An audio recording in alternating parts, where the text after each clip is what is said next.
Welcome to the Steelers by the Lake podcast. My name is James Strong, joined once again by my co-host, Cody Tanner. Cody, how are you on this Victory Monday? James, oh my Lanta, it is a Victory Monday. It's a lot to take in after yesterday. It's the third division game in a row. I'm doing splendid because of that. I'm doing well. It was a good day at work, good win. James, how are you doing? I'm doing well also. It was a good day not at work. Our plant is buried in the snow because it's by the airport. If you're familiar with Erie, Pennsylvania, then you understand what I'm talking about. So they're trying to dig it out so that we can get back to work tomorrow. And that means a snow day for me. So, yeah. Yeah, it's gonna be busy for you throughout the week. Then that's for sure. Gonna make up that day. Yep, I'll have a double route one day. Yep. But with that being said, we're obviously going to talk about this Bengals game. We also, before we get to that, let's talk about it's another month in review of where the Steelers by the Lake were download wise. James, I'll go over states if you want to do countries. Yes. Number one downloads for Steelers by the Lake podcast is Pennsylvania right now. Shocker. I know. Number 2 state is Texas. Number 3, Virginia, and number 4, Missouri. Now there's a 3-way tie for 5th with California, Indiana, and West Virginia all coming in at 5th place there. Bravo. Someone's got to take the lead next month. So yeah, thank you guys for the downloads. Absolutely. It was a big month for us in downloads. So really appreciate all of the new listeners and all the continued ones as well. Now you're going to hear a lot more than normal in the country section, which is where I'm going because we got a bigger reach this month. So fantastic. Obviously, United States of America, number 1. Number 2, Canada, our friendly neighbors up north. Appreciate all the continued support from you folks. Germany came in at number 3, Russia, number 4. And then a 3-way tie at number 5 from England, Ireland, and India. Thank you. If you're joining us from one of those countries, please let us know how you found us. We'd love to hear your story of what brought you to Steelers by the Lake podcast. So real quick, James, before we talk over a lot of this stuff, let's give a big shout out and a big thank you to sponsor for this episode. Steelers by the Lake is in part sponsored by the Edinburgh Hotel Bar at 100 Meadville Street in downtown Edinburgh, offering a variety of lunch and dinner items every day, plus catering services and a large room for private parties. Information can be found at 814-734-5103, the number you see on the screen there if you're on YouTube, or at edinburghhotel.tripod.com. Go check it out. That's where I was, James, yesterday for the game. Enjoyed that with 2 buddies of mine. Then my boss wound up showing up too, and we talked about work and stuff. So it was great. Got to watch the win, so that was a good time. But James, let's talk about inactives for yesterday's game. Yeah, so a very familiar looking group. Kyle Allen, the emergency quarterback for the day. Alex Highsmith still out with that ankle injury. Scotty Miller, Max Sharping, and Jonathan Ward. So 4 healthy scratches and 1 injury, which is a great position to be in with only a handful of games remaining on the schedule. Yeah. Bengals also had 5 guys inactives. One was wide receiver Charlie Jones, wide receiver Trenton Irwin, linebacker Logan Wilson, which was a big one. Tight end Tanner McLaughlin, and defensive tackle Sheldon Rankins. So the D tackle and the linebacker there for that defense were the bit too big there. Definitely probably played a little bit of a factor into how the game went on, but we'll discuss that momentarily, James. We did have Najee Harris, I'm going off track here. Let's talk about the game as a whole. Do you want to start as a whole, or do you want to go Russell Wilson first? Take your pick, buddy. Doesn't matter to me. I mean, I think so. The score in this game, and I'm sure if you're listening by now, 44-38 Pittsburgh. I felt like Pittsburgh should have won by 20 points at least. The very first touchdown for the Bengals shouldn't have been a touchdown for the Bengals. There was a clear pass interference or illegal use of the hands, being tackled to the ground or pulled down by the back of the helmet. Apparently doesn't get called, apparently. So that was a pick 6 thrown by Russell Wilson that I don't even count, honestly, in his stat line. I don't count it. Shouldn't have been called. was not even close. I don't know how the league misses that. And I'm curious to see what the league says about that. I don't know if they've came out and made a statement about that specific play or not, but that was horrendous. So very interesting to see what happens there. But James, I don't know how you feel about it. I thought it should have been 44-24 in this game. Yeah, I agree with you. Just some mental errors and there's two specific guys on the Pittsburgh Steelers that have got to feel like the world is against them right now as far as refereeing. One, George Pickens, and two, Joey Porter Jr. Neither one of these guys can get through a play without referees calling something against them or not calling it when it should be called against the guy they're going against. And George Pickens, just week after week, is getting tackled to the ground, tripped, driven out of bounds on pass plays in a run blocking type situation. And they're just not calling pass interferences against whoever is guarding him. We got one late in the game in this game, and I think they called it a defensive holding, not even a pass interference. But George is just not getting those calls, which is crazy to me. And then on the flip side of it, Joey Porter Jr., they're throwing a flag at him on every play if he's on the field or not. So at a certain point in time, you got to understand that there's more than one person that has their hands on the opponent in these situations, and either let them play or call offsetting penalties and move on. Yeah. I will say there was one or two that I mean, I call it how it is, even whether it hurts Pittsburgh or not.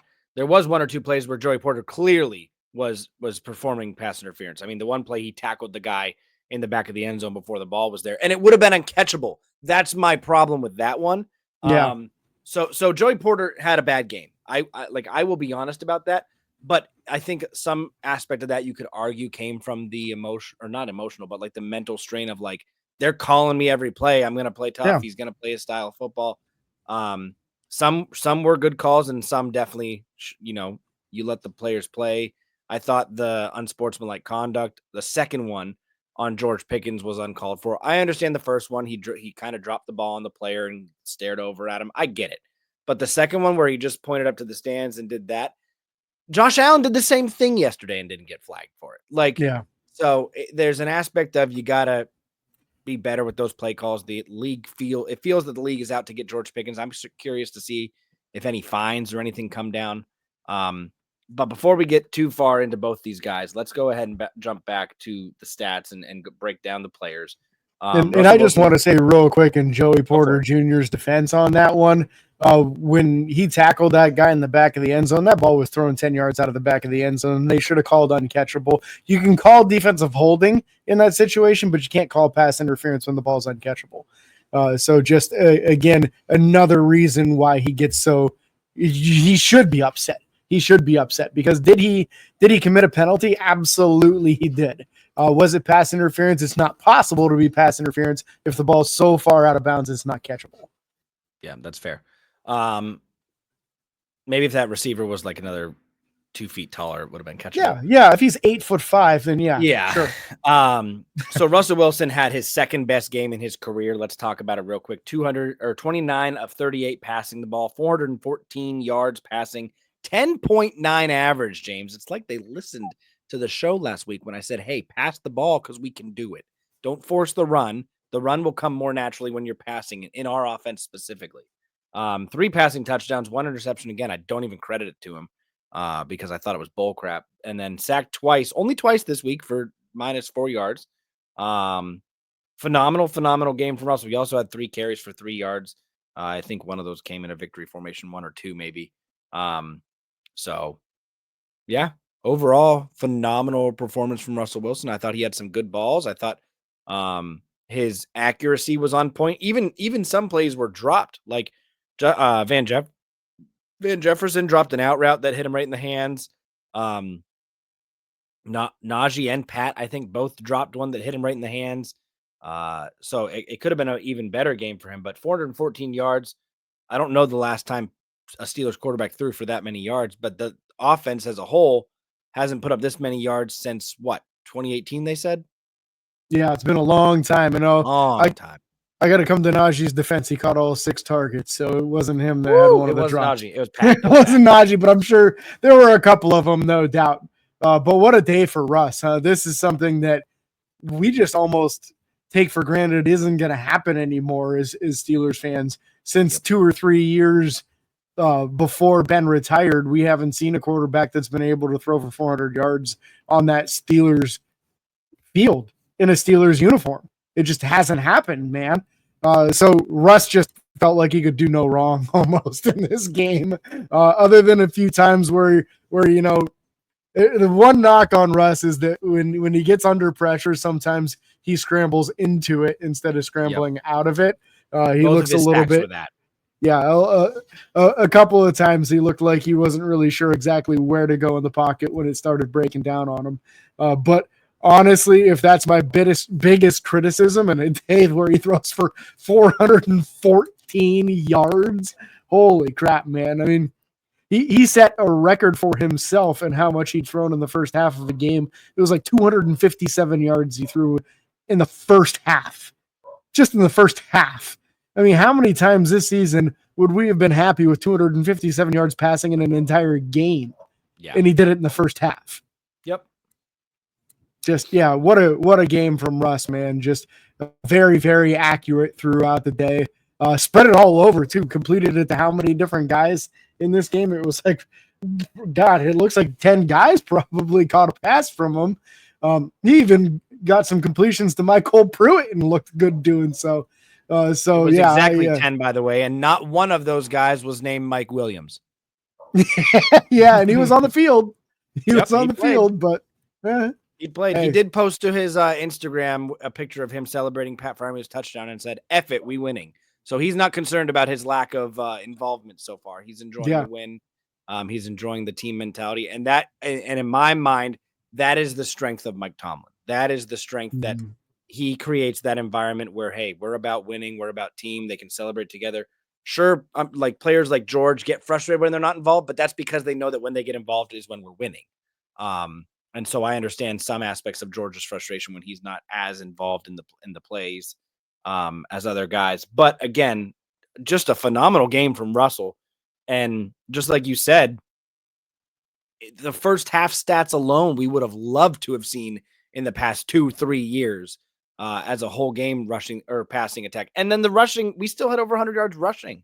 Yeah. In my mind, that's where I'm most happy that Pittsburgh didn't solely rely on the run. Like, I don't remember the last time 26 total rushes as a team.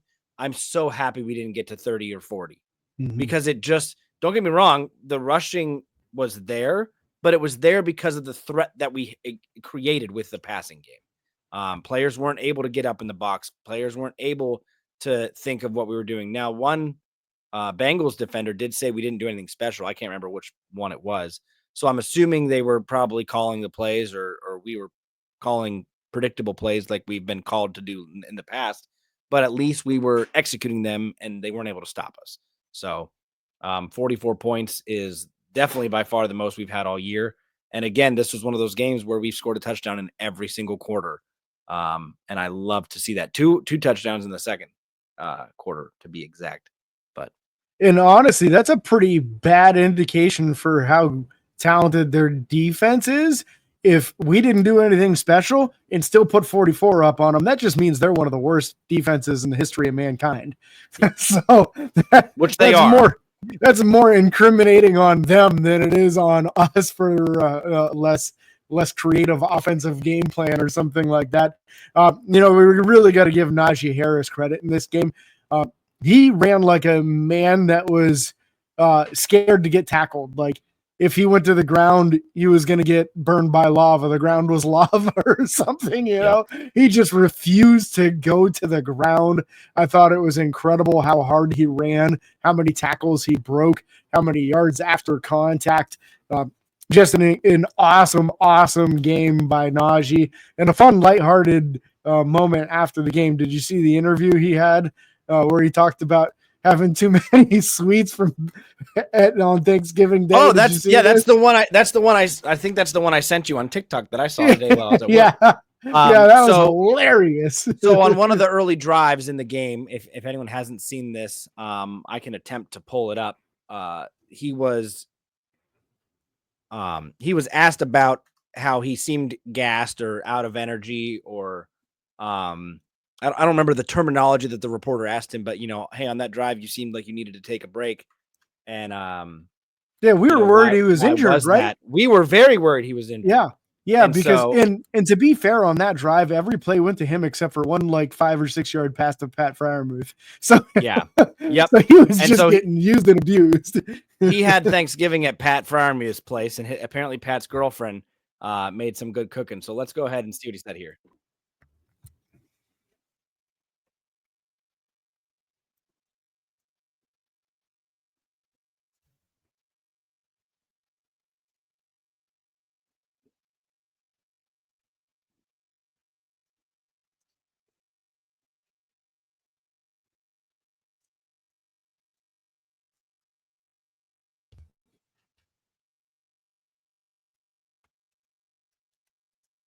So that was Najee sharing, and I'm checking real quick. That audio may not have come through. I'll check that here in a little bit.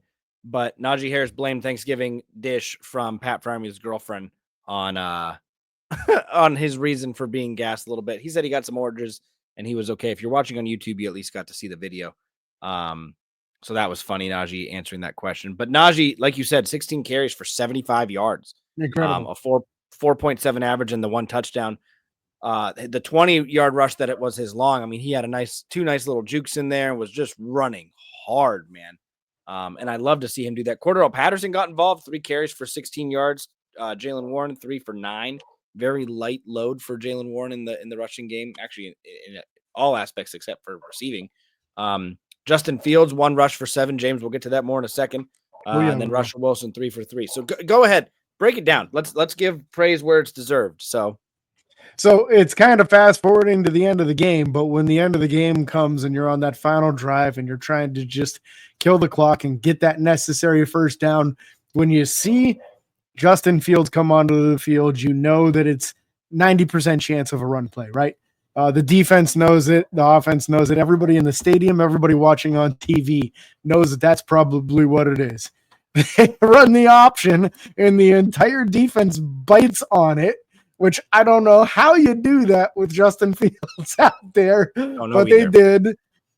He gets the edge on the cornerback. The rookie corner was the one that was out there on him, and appropriately slides once past the first down.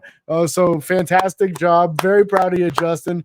You made that mistake once. You learned and was able to seal the game for the Steelers with that victory scramble there and appropriate slide at the end. So well done, Justin. Very, very minimal role in this game, but an important one. If he's the closer, got to know when to slide, and he knew when to slide this time. That's what you're looking for. You just want to see guys learn, right? You want to see them learn. All of a sudden, we're playing baseball. We got closers coming in to end the game at the quarterback position. So whatever. I'm cool with we'll take it. And so that play specifically, they attacked that side on purpose because there's a rookie corner that came in or was playing or starting, whatever. They attacked him a few times. They hit him with a quick slant. Actually, it was more of a quick skinny post to Van Jefferson. At one point, got some major yards gained on that. That was a 43-yard gain. Van Jefferson's only catch of the game. So yeah, they took advantage of that rookie corner over there that miss, his objective in that situation is hold the edge, and he did not hold the edge, and Justin Fields got out there and played very well, getting that first down and slid inbounds. Let's go. Receiving wise, George Pickens 3 for 74 with the 1 touchdown. George had a phenomenal game again. The pass interference, the unsportsmanlike conduct. He got a lot of things. Mike Tomlin was asked about it and said he just kind of needs to grow up a little bit and get his cool. The thing that I love to see consistently was Broderick Jones coming to him every time.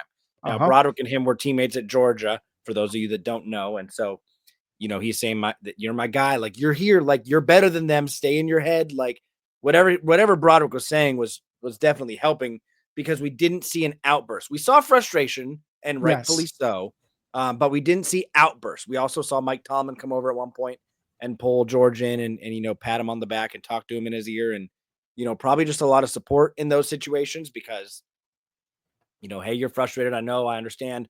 Let's just go out and get it the next play. And after that pick that started the game where he was pulled down by his helmet, the next catch he got was a touchdown. So We love to see that. On top of that, James, Pat Freiermuth, 6 catches for 68 yards and a touchdown. Love to see the tight ends getting involved heavily like that. Oh, yeah. Jaylen Warren, 4 for 55. Najee Harris, 6 for 54. Van Jefferson, the 1 for 43 that we talked about. Cordero Patterson even getting massively involved. 3 catches for 37 yards. Calvin Austin, 2 for 29 and the touchdown. And then Ben Skoranek even getting a catch before Mike Williams did.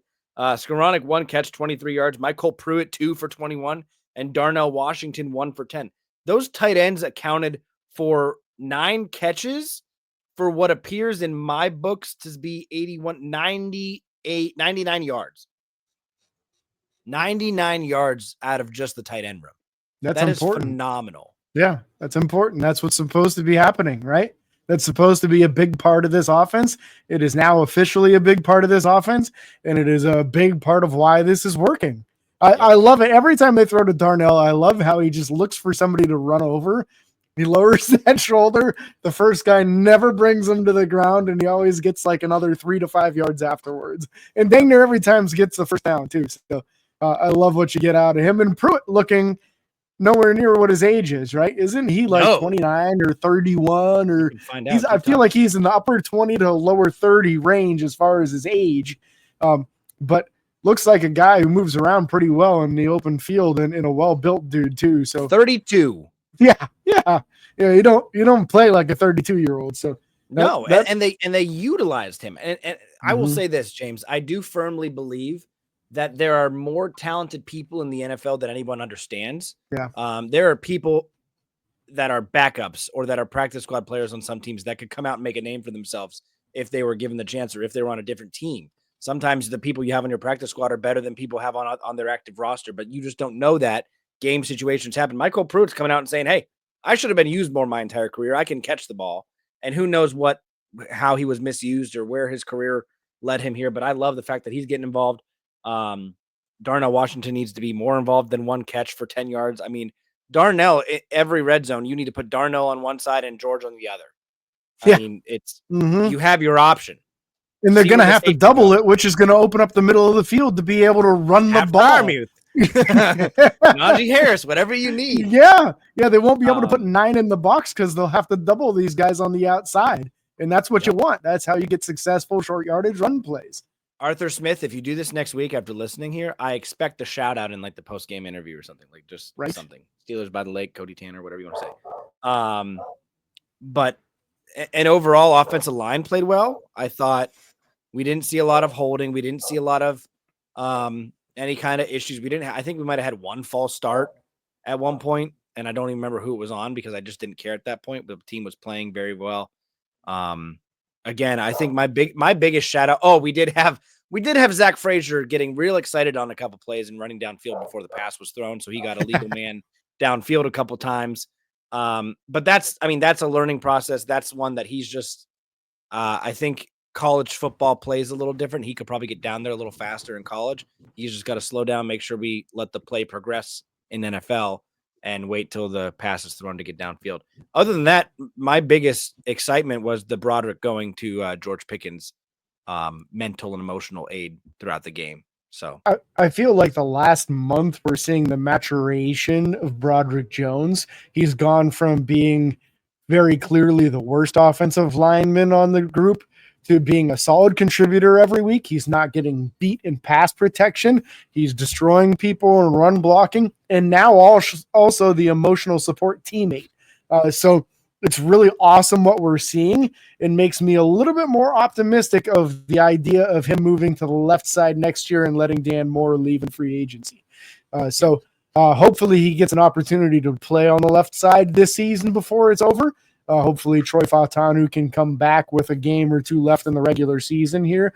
I'm hearing that rehab's going pretty well for him. Mason McCormick was talking about how Troy's working his tail off to get back.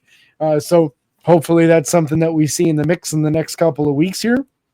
But Pittsburgh is also running out of spots as far as guys that are allowed to come back from IR too. So I think they only have like 2 spots left. That's not including Corey Trice and who's the other one working their way back right now?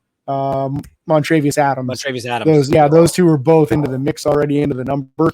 But once those two are done, then there's only like 2 spots left of who can come back this season. So yeah, and that's great for the future of the offensive line. That's good. yes, I'm excited, and the flexibility of Broderick being able to play right. I don't think some people are worried about his ability to then transfer back over to left. I'm not worried about that at all. no, I think it'd be fine. I think he'll make that transition very fine, very smooth, easy. But I think once Troy comes back and is healthy, I think this offensive line, people aren't realizing how good Pittsburgh's drafts have been. We should have 3 starting offensive linemen right now that are rookies, which is phenomenal. And they're highly rated as well. Yeah, low key, Mason McCormick's having a nice season, man. I didn't see this coming when they took him. I figured it was just a depth piece because they're going to be losing some of those backup interior offensive linemen. Boy, he's started how many games now? Like 8 games, 9 games. And he looks good. He looks like a seasoned veteran. He's good in run blocking. He's fantastic pulling as a pulling guard. He reminds you of what you used to have with David DeCastro and Alan Faneca. He's rocking that 66 and representing it really well. So I'm low-key really excited about what I'm seeing out of Mason McCormick. Zach Frazier's been great from the get-go, and Broderick Jones is turning it around. So, man, do we possibly have 4 pieces that we need in the future? It looks like it. Makes drafts a lot easier in the future. Yeah, that's for sure. I mean, we talked about the same thing. So shout out real quick to our good friends of the podcast, both Noah Wagers and Nick Pretzel. We're in a group chat with the 4 of us, and we talk about the Steelers games all the time as they're happening. But like, that's something we even talked about yesterday while the game was going on, of like, even the wide receiver depth. We may not need to draft a wide receiver next year. When was the last time Pittsburgh didn't draft a wide receiver? I'm very curious because it's been a while. You typically pick one up in the 3rd or later every time, other than George Pickens. Was he second? No, or was he 3rd? I think honestly it was the year after they took Pickens and Calvin Austin. I think they took a year off from not drafting one. From drafting. Okay. So it's been more recent than I expected, but still it feels like every other than that, it's like they take one every year. It's usually a second or third shot in the round dark. Yeah, it's a shot in the dark half the time. But just very impressed again overall with the drafting and the offensive line and how the team is being built and developed and everything else. It's a big shout out to the coaching staff. Again, Mike Tomlin is a player's coach. He's not a coach's coach. I'm not saying he's not good with coaches, but the building up of the players that we're seeing with Broderick, with George, with all these guys that we're seeing the growth happen that we're celebrating right now is largely in part due to Mike Tomlin's style of coaching. Whether it's him calling another teammate to say, hey, you're responsible for this guy, like go out there, have his back, whatever, or whether he's pulling them in and mentoring them himself. It's a combination of all of the above, and Mike Tomlin does a phenomenal job. Let's bounce to defensive side of the ball. Defensive line, James. Phenomenal game from Cam Hayward. Cam Hayward had a sack, 2 tackles for loss, a pass deflected, which turned up to be an interception by Dante Jackson, 5 tackles, and then even Larry Ogunjobi, at the beginning, he was not having a good game. He looked horrible. I think in the second half, he stepped up a little bit. They stopped having the success they were having early in the game. They still had some, but he made a couple big run stops, a couple big plays that I saw where he wasn't getting beat as badly as he was in the first half. Other than that, I don't know if there's anyone else on that defensive line you want to talk about. Keanu Benton was kind of quiet. There was one play where Cam Hayward on the goal line just bear hugged Chase Brown. I mean, he hit him 2 or 3 yards in the backfield. And I felt like Keanu Benton moved very slow when I saw the replay. I was like, Keanu Benton, it would have got blown by Chase Brown if Cam hadn't have been there. So I don't know if you have anything else you want to say about any of those guys specific. I'm sure you want to talk about Cam. Yeah. Cam, what a dominant performance out of Cam, right? And take your pick. You want to talk about his run defense or his pass rushing. Both were tremendous in this game, putting together what should be another Pro Bowl season, in my opinion, for him. Keanu Benton, I felt like he got robbed on a half sack, and I hate to say it because it ends up going to 2 full sacks for TJ Watt, where it appeared that Keanu Benton should have had a half sack on the one. So he was getting some pressure on the quarterback. Larry Ogunjobi in the first half of this game was just a complete casualty. They just ran at him and ran right by him over and over and over. But in the second half, he did start getting a lot more involved in the game, some stops and some pressures as well. So need more consistent play. It's still well below the line of what I expect for a guy that's making $9 million a year. I mean, we're at 12 games into the season, and what's he got? Like a sack, one whole sack on the season, Larry? maybe. Yeah, it's next to nothing for what he has. He has a sack and a half. A sack and a half, yeah. And in the 3 seasons that he's been with us, he hasn't had more than a sack and a half in a season yet. So you got to get more than that out of your second. He had 3 sacks last year. Okay. There it is. Yeah. And then a sack and a half the year before. Yeah. What's the worst season that Stephon Tuitt had, for example, previous to that? We can find maybe like 5 or 6 sacks. Like that was a bad year for Stephon Tuitt, was 5 or 6 sacks. And that would be the best year Larry Ogunjobi's ever had. Previous to coming to Pittsburgh, he had 2 seasons with 7 sacks. And that would have been like a mid-tier season for Stephon. So outside of Stephon Tuitt's rookie year, where he had 1 sack, his lowest was 3 in 2017 and 3.5 in 2019. Yeah, and then he had one season where he had like 11, right? His last year with us, he had 11. His last healthy year with us, he had 11. So yeah, he was on the way up to really becoming a dominant player in this league before the unfortunate passing of his brother, which he just never recovered from it. And believe me, I get that. That happens. I get that, man. But yeah, I still look at it as Pittsburgh still got a glaring hole in that defensive front in the non-Cam Hayward way. Yeah.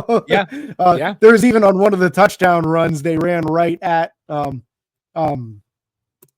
Loudermilk. They ran right at him, and Isaiah dipped his shoulder and went outside of his gap. And because of it, there was a huge hole between him and Cam Hayward, where if he would have just stood up on his man, done the normal stack and shed, he could have been in on the play.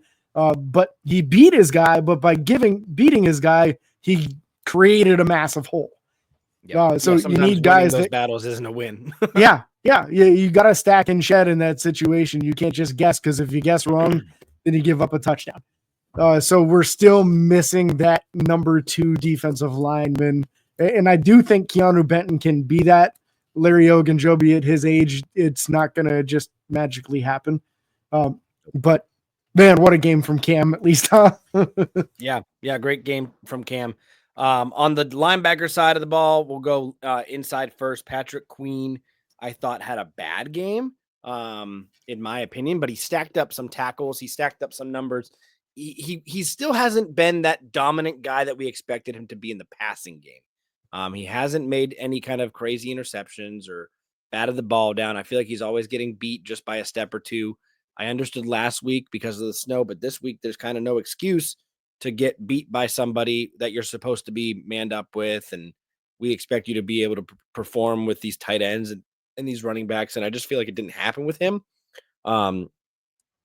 Other than that, Peyton Wilson, I thought, had a good game. Quiet for the most part outside of the fumble recovery, but I didn't see him getting beat or anything. Again, that fumble recovery for a touchdown was phenomenal. Another rookie that Pittsburgh Steelers drafted. So there's 4 rookies, if you count Troy, that we've drafted that are starting in starting roles or should be in starting roles, which is just impressive for any NFL team. And then outside of that, I didn't see a lot of Landon Roberts, only 1 tackle, 1 QB hit, nothing really crazy from there. So I'm still waiting to see more of a pop from the middle linebackers in the passing game specifically. Yeah, I thought it was a rough game for Landon Roberts. The speed of the Bengals running backs was a real big problem for him. It was a better matchup for both Queen and Peyton Wilson in this game, where Peyton Wilson, what a play, as far as picking up that ball. As soon as I saw that it was him that picked up the fumble, I was like, oh, this is a touchdown, man. There ain't nobody catching him. Yep. He's one of the fastest guys on the field every time he steps on the field. So that's a pretty awesome feeling, knowing that when a guy picks up the fumble. But Patrick Queen, I thought he had a lot of tackles, was heavily involved, but you're right, no big splash plays. As to where Landon Roberts, I thought, was just out of position and couldn't get in position a few times. And it's just a lack of speed. He's a thumper. He's more built for those games versus the Ravens and those heavy running teams, not the speed zone stretch type teams. So Gotta like seeing Peyton Wilson's involvement in the game, though. Gotta love it. James, transition over to outside linebackers. Best part of this defense, right? Drastically. They finally moved TJ Watt around a little bit, and he thanks them with 2 sacks and he got a forced fumble in this game too. Yep, sack fumble as well. Yep. So TJ just doing TJ things per the usual, getting his sack total up to 9.5 on the season. Just what a game for him, and 3 tackles for loss. The man does not get enough credit for his run defense. As good as he is as a pass rusher, which is arguably the best in the league, he might even be a better run defender than he is at blitzing the quarterback. So a very incredible, well-rounded game from TJ. And then your boy, I'm not stealing the thunder. Talk about Nick Herbig, huh? Nick Herbig. He is my guy. I've had high praise for him ever since he came out as a rookie, ever since his, which was only last year. It hasn't been very long. But he's performed very well. He had a great preseason last year. He had a good season as a backup last year. This season, he's getting a lot more starts because of the injury to Alex Highsmith, but he's stepping up and playing well. He was the one that had the sack fumble that led to the Peyton Wilson recovery and touchdown. So huge play for him. Nick Herbig is showing that we have depth at the outside linebacker position in ways that we probably never even thought of. So that is very, very exciting. And again, like you said, we can't give enough praise to TJ Watt with 2 sacks, the forced fumble, and just the playing that we get out of him. Moving to the secondary, James, probably the weakest part of, maybe not the weakest. It's up there on the defense, weakest part, probably maybe corners. I don't know anymore. Obviously, we can talk about Jackson having that interception, Dante Jackson, but he didn't register a single stat other than that. Or excuse me, one pass defended and an interception. He had no tackles. I felt like he was getting beat all over the place. I didn't even like seeing Cam Sutton play, in all honesty. He had 2 pass breakups, but I'm almost at the point where I don't know if Cam Sutton needs another week to warm up from coming back from suspension or what, but I almost want to see Beanie Bishop in there more than I'm seeing Cam Sutton. And that speaks volumes to the quality of play that we got to see from Beanie Bishop. I thought he really came out and took advantage of the time that he had. And then obviously we talked before about Joey Porter with the pass interferences, whether they were, whether they weren't. I understand the frustration. But he's making it known. He's almost bringing more attention to himself from the refs because of all this, which sucks. You almost have to not touch a receiver for a couple plays to get him off your back and then start playing some defense again. So I don't know. And when you get the opportunity to get that interception, that could be a game-sealing interception. That would have been it. You got to catch it, right? If he catches that ball, it might get the referees off his back a little bit because they can say, oh, all right, well, he is a guy making some plays. Maybe we should give him a little leniency. That's the way it works, whether people like it or not. The top-tier guys don't get those calls called against them over and over and over. They get away with it. So you got to catch that ball when given the opportunity. That's the difference. Go watch how Darrelle Revis and Richard Sherman played cornerback.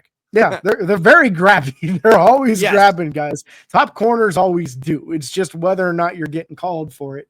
And you got to be opportunistic when the time comes. I'm not saying that he's better because I believe that Joey Porter Jr. is the better corner by a mile. But when Dante Jackson gets the opportunity to catch the ball, he catches the ball, man. Every time. This is 5 interceptions for him on the season now. And I think all 5 of them have been really bad throws by the quarterback where it just goes basically right into his arms. This one got tipped, yeah. Yeah. So, and again, the ball goes to his way. Some people, it just bounces their direction. But what do you do when it does? Dante Jackson catches that ball every time it bounces his way. So I got to give him credit for that, regardless of how his coverage skills are. He does create turnovers for Pittsburgh in a secondary where you're not getting a lot of turnovers right now. Yep. Yeah. And so I'm not even, let's put it this way. James, talk about the safeties real quick, and then I want to bring something up about Dante Jackson. Yeah, I think a good performance from both Minka and Deshaun Elliott. Neither one of them seemed to be the reason why plays were given up deep over the top. They're getting their tackles like normal. Deshaun Elliott with 11 on the game, 7 of them being solo. Minka had 6 tackles on the game. but we're not getting the pass deflections. We're not getting the interceptions from these guys. So that's the stuff that we're still looking for, is more playmaking coming out of the safety positions. But these guys are trying to cover up for a lot of issues, especially in this game where the front seven was not always stopping the run. They had to come up and make a lot of tackles, and there were a few times where Minka tracked the guy down at like the 2-yard line to give Pittsburgh a chance to try to defend a couple blades of grass and keep the Bengals out of the end zone. So it's a tough situation for them, where they always seem to be having to cover up for somebody else's mistake. Yep. Yeah, that's just unfortunate. Real quick, going back to the Dante Jackson thing. We've been talking about this Dante Jackson, Deontay Johnson trade for a while. Dante Jackson now has 5 interceptions on the season. Deontay Johnson has 30 receptions for 3 touchdowns. And let me clarify real quick. That was all with the Carolina Panthers. Nothing since he became a Raven. Well, no, I was just giving you that number. With the Baltimore Ravens, he has 1 reception for 6 yards. In what, like in 3 4 games? Four 4 games. Yeah, he's not even playing. That's funny. I think we won that trade. Just to clarify. At this point, I think it's done. I don't we needed nothing a else corner happen number all 2. year. Yeah. Even if they don't re-sign him to the future, what you're getting out of Dante Jackson with these interceptions is so necessary. And it was worth the trade drastically. Yeah. Because Deontay Johnson, we've seen, we know it's unfortunate because I like Deontay. I do. I don't have any vendetta against him. It's just unfortunate to see him fall off the way that he did. He always caught the ball, ran backwards, or didn't catch the ball.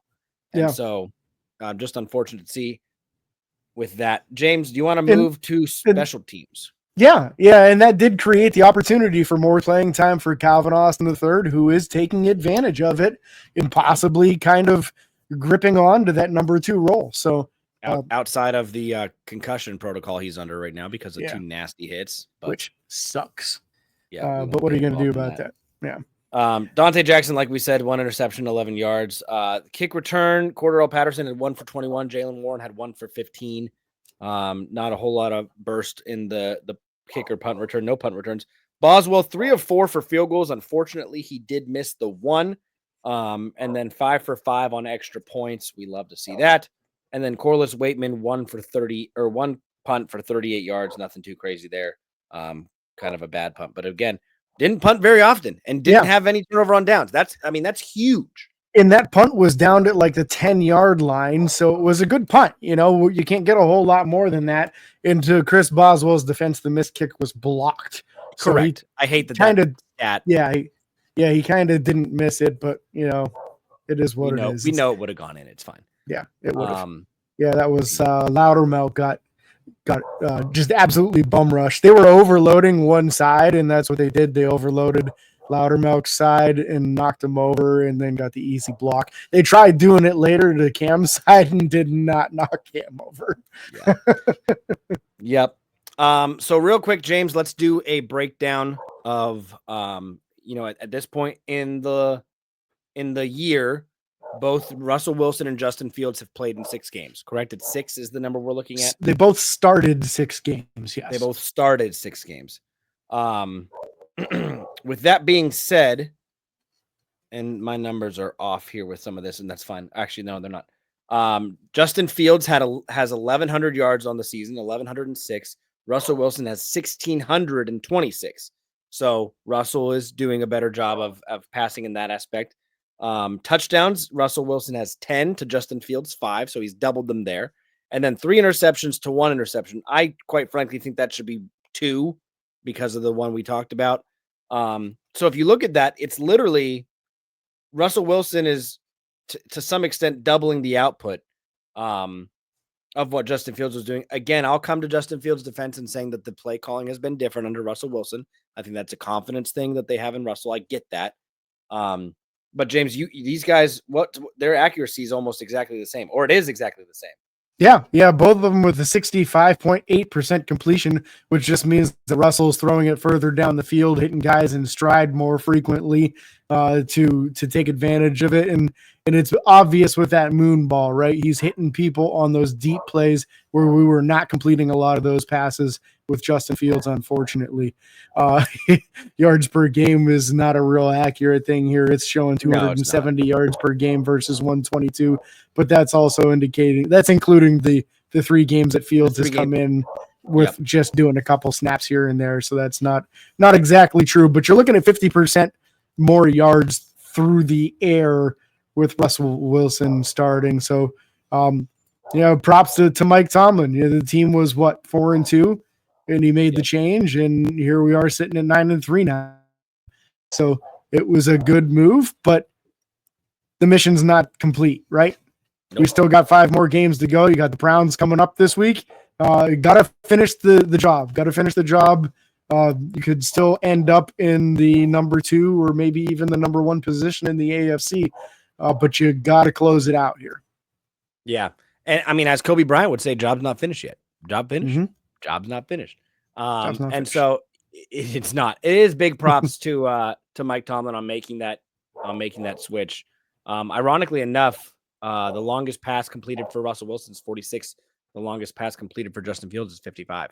So Justin Fields actually has a longer completion. It's probably run after catch. I'm being honest. I don't remember. But that's fine. So that's just a fun little fact. But again, we wanted to kind of sit down, do that comparison because this was the right time to do it. They both have the number of games played or games started that they've gotten to take the helm of. And I do think that if they called the games a little bit differently, or even at this point, if it was switched, maybe that Justin Fields comes in halfway through the season and plays a little bit better as well. I'm not sure. But anyways, with that being said, that's going to wrap up this episode. Don't forget, episode's going to be out on Friday this week, going over the Browns game for next week. A rematch just from 1 week ago where we lost in Cleveland. Hopefully this time we can get that win back, and hopefully TJ can have 4 sacks that game. Just rub it in Miles' face a little bit. I would love that. But we can't thank you guys enough for listening or watching. Remember to like and follow on Facebook, Twitter, Instagram, TikTok, and YouTube. Subscribe, ring the bell. It's free. It doesn't cost you a thing. Don't forget the 5-star reviews on Apple Podcasts. Make James here very happy. And until next time, this is your host, James and Cody, signing off. Peace.